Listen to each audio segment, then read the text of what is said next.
wa kumbandua naibu wa rais kutoka katika ofisi yake ya naibu wa rais wa Jamhuri ya Kenya. Mheshimiwa Spika, kwanza pia mimi nijiunge na wenzangu kumtakia afueni ya haraka naibu wa rais, kwa sababu tulikuwa ni matarajio yetu kwamba jioni ya leo angekuwa hapa kujitetea kwa madai kadha wa kadha ambao ameletewa katika bunge hili ili kuweza kutakasa jina lake. Mheshimiwa Spika, nimeweza kuangalia mashtaka yake 11 na baadhi ya mashtaka ambayo nimeona kuwa yamenigusa ni kwanza ni shtaka la kwanza ambapo ni kusema kuwa Kenya ina wenye hisa, na kwake wenye hisa ni wale ambao walipigia kura Kenya Kwanza katika uchaguzi wa mwaka 2022.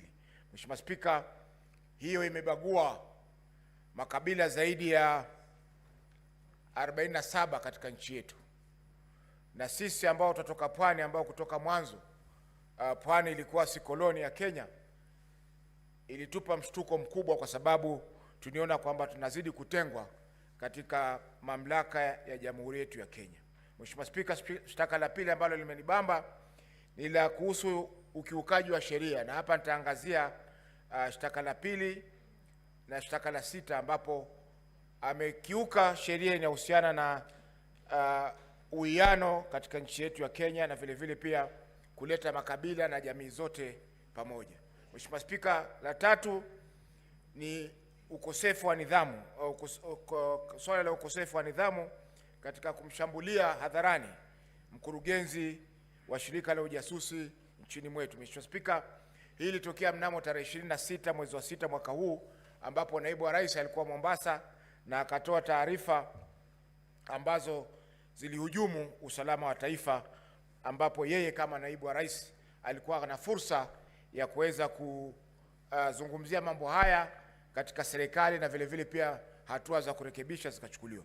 Mheshimiwa Spika, tunapoangalia makosa yote haya ni kwamba haya yasingeweza kumfika naibu wa rais kwa sasa, kwa sababu masuala haya ambayo yameangaziwa hapa yaliangaziwa na Senator Sifuna alipoleta mswada wake wa kumkosoa naibu wa rais, lakini mswada ule ulikufa ndani ya bunge hili la Senate.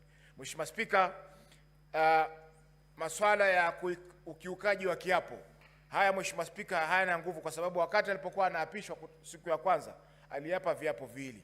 Kwa hivyo hatujui ni kiapo kipi ambacho alikikeuka wakati Mheshimiwa Mudhusi alipokuja hapa na kuzungumzia masuala haya. Mheshimiwa Spika, nikimalizia nitamnukuu Senator Orengo aliposema kwamba katika bunge lililokwisha kwamba mapinduzi yanakula watoto wake. Kwa Kiingereza, revolutions eat their own children. Na hii tunaona kwamba mapinduzi yameanza kula watoto wa Kenya Kwanza, wakianza na mtoto mkubwa kabisa ambaye ni naibu wa rais. Kwa hivyo ni masuala ambayo yameendelea katika bunge hili. Bunge lililokwisha tuliona hapa Profesa Kindiki aliteta sana hapa, lakini vile vile mapinduzi yakamla. Kwa hivyo ni kwamba lazima tujenge siasa katika nchi yetu ambazo zitakuwa ni siasa za kusonga mbele. Tukichaguliwa kama viongozi, tuzungumze masuala ya kitaifa. Tusizungumze masuala ya vijijini mwetu, wakati sisi matarajio wa Kenya wote ni kwamba tunazungumzia masuala ya kitaifa.